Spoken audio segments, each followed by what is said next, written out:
Download the Output Manager connector from your PrintAutoMate environment. Go to Settings, click the connector icon and click Download Output Manager. Run the installation process. Once installed, launch the PrintAutoMate Output Manager application. Click Yes to proceed. For the server URL, use your environment name after the COM.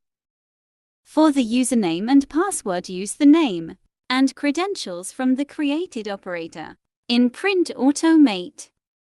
Push OK to login. The Output Manager is yet not running. Click the Start button to start the service.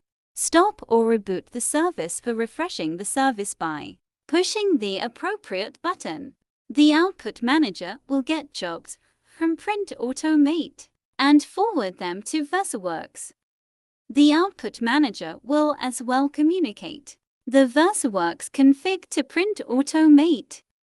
If you've no VersaWorks, the Output Manager can forward the jobs to a defined hot folder.